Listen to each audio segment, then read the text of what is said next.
Thanks for tuning in. I'm Nichole Mischke. Talk of the looming fiscal cliff has been all over the news networks across the country lately. Everyone seems to be clinging to any last bit of hope that Washington will somehow be able to come together. The fiscal cliff has been defined in the public as the crash our economy is going to take when the Bush-era tax breaks expire. But why weren't we talking about this and trying to find a solution years ago? Didn't our governing leaders know this would happen? What is really going on? For me personally, that's the question I continue to ask myself, and I think it's a feeling shared by many of you. What is really going on in Washington? I didn't grow up in a politically outspoken family. My parents were conservative, but tended to keep their views to themselves. This has left me searching for my own opinion in the last few years. Agendas aside, I honestly do not know who or what to believe. I'm constantly hearing leaders contradict themselves. I'm constantly hearing the facts change. It seems all Washington does is point fingers. Republicans say our economy is so messed up because of the Democrats, and the Democrats say it's the Republicans' fault. Because of this divisiveness, nothing is being accomplished. I want to know what is going on. I want to know the truth. I want to know the solution, and I want to get our country back into shape for the sake of my own future, but also for the sake of my daughter's future and her children's future. I would like to bring in Dale Fruit. Dale is a Spokane local, a political guru. He is the president of Corporate Logic, a business consulting company, and also a writer. Dale, you are here to share a viewpoint today that is widely talked to, or is not widely talked about, and it's not widely accepted, but it's an opinion that you think is very important that people need to hear. And you're here to talk about that today. Yeah, the fiscal cliff, as they call it, I don't know who coined it. I don't know if it's the Congress, the Senate, the president, or somebody in the news media. But the truth of the matter is the problem is way more severe than it's getting airtime. You think the fiscal cliff is just a distraction from a much larger issue? It is absolutely a red herring to take away from the real issue. The real issue is what they're proposing is 3% cuts, or a 3% increase in taxes, essentially taking away the Bush tax cuts, and then some mysterious budget cuts that we haven't quantified or even identified yet. Those are the two sides of it. If we were to put those two together, if we take our president at his word, he's going to cut 10 to 1 for whatever revenues we bring in, he'll add 10 times that in cuts. If we did that, what we're talking about is so negligible, it has absolutely no effect on our economy. It would have an effect on our economy in a sense, but it wouldn't have any effect on paying down our debt. So what you're saying is that our debt, our national debt right now is so huge that this talk of increasing taxes for the rich and making some cuts would really not touch our national debt at all. Wouldn't even come close to it. Here are some of the facts right now. $16.4 trillion in debt. Our gross domestic product is $15.5 trillion. You want to talk about some of these numbers? Sure. So I think that's really the nature of what we're trying to do right here today is quantify what the problem is. Instead of saying fiscal cliff, let's put this in a mathematical equation. So when somebody does bring up a solution, we can actually index that or use that in the equation to say, does this actually mitigate the problem, or is it just, like I said, a red herring? So our basically right now we're at 105% of our gross domestic product of our debt. And we can bring that full page back if in you a bring second. that back we up, can go through all the there's 72 trillion also in unfunded liabilities that are tied to Social Security and Medicare. That's also debt that the public is. What our government is obligated to pay to us, but they don't have the money for it. That's correct. $72 trillion. 72 trillion. And then there's derivatives out there too that are in the hundreds of trillions of dollars that the public is also liable for. In 2010, Social Security spent more money than it took in. We all know this is a huge problem. The talk of Social Security just not being there when many people living in my generation, my daughter's generation, your generation need to use it. The trade deficit went from $500 billion to $558 billion in 2011. Talk about what that means. There's a killer. In my view, my judgment is a trade deficit is an indicator that the United States has failed to tool to a global market. we obviously we're in a global market. You can refute it if you want, but we are. The United States obligation now, and how we really got out of a lot of trouble after World War II, is that we had a trained labor force, a skilled labor force, an education system, and an infrastructure that allowed us to build things and get it out to the world. We don't have any of that going on right now. We have failures in all of those measures, and now you can see it in numbers. It's quantified. The trade deficit goes up because we're buying so many we're a consumer-based economy. We're buying so many things and we're not making anything that people want, or we're not making things at a price point that people can afford. Mm-hmm. So we need to start thinking about building that infrastructure to be able to sell our own goods at a price other countries can afford and sell goods that they want. And there's the mother of all questions. How do you go about doing that? And you have to, and that's where this gets, there's no off-the-shelf turnkey solution to this. It is very, very involved. It goes back to the family. It goes back to education, how we're educated. Our education system right now falls way, way down on industrialized nations, and that you can't possibly grow out of that with a failing education system. I kind of explained in the beginning, I personally feel kind of hopeless in all of this. I don't feel like I truly grasp and understand everything that is being done in Washington. I don't know who to trust. I don't know what's factual, what's correct. We went out on the streets, downtown Spokane. Dale and I took a camera, went out on the street and asked local people walking around their views on the fiscal cliff. And it was unanimously the same feeling. There was wide ignorance, kind of. I mean, everyone kind of thinks that they understand what's going on, but no one really does. And we weren't out there to make people feel stupid by any means, but it was just really to show that there is a serious problem here, that we as the American people don't even really understand the problems. Everyone seems to be pointing fingers. Are we in debt right now currently? Well, yeah, we're in debt, but that was caused by the Republicans also. We had a surplus in 2000. So there you go right there, pointing fingers. You know, he said it was the Republicans' fault. There were other people saying that it was the Democrats' fault.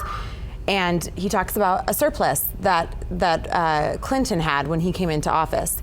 And we're going to talk about the difference between a budget surplus and or debt. The debt, the national debt. Yeah, and that's kind of people use those terms synonymously. I mean, people who are versed in it certainly don't. But there's what we saw out on the street is that there were a lot of people that used a budget surplus or a budget deficit and the debt synonymously. So there's in some pockets they believe that Clinton handed a budget.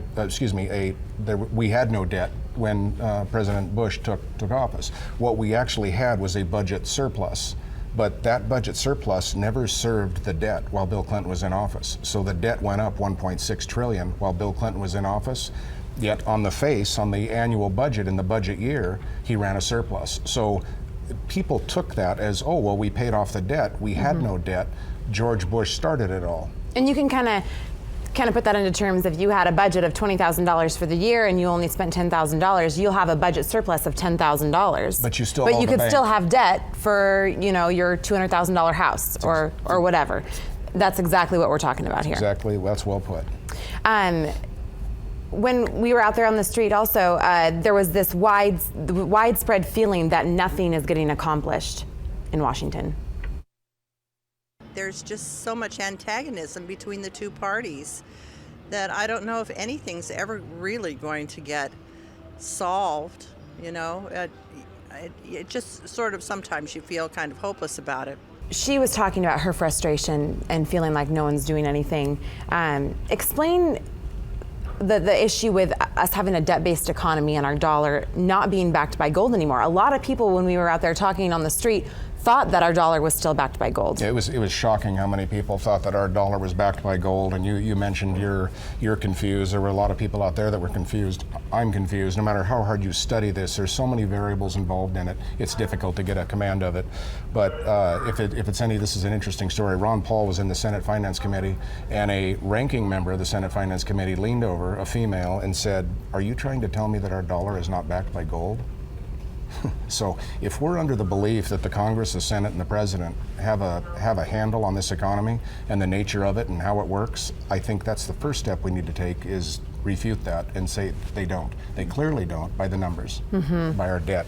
You mentioned the nature of our money. Our money supply, a dollar actually represents debt.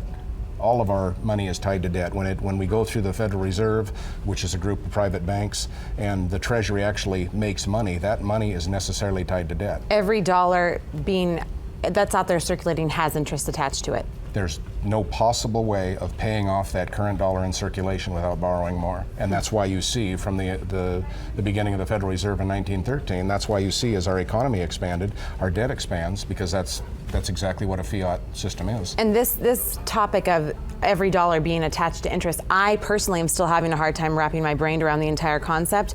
But the point is that since 1913, when the Federal Reserve came to be, we have continually gone into debt. And what you are saying is that this system, the way that our economy is working, was set up to, yes, allow an economy to take off and grow quickly, but it is bound to fail.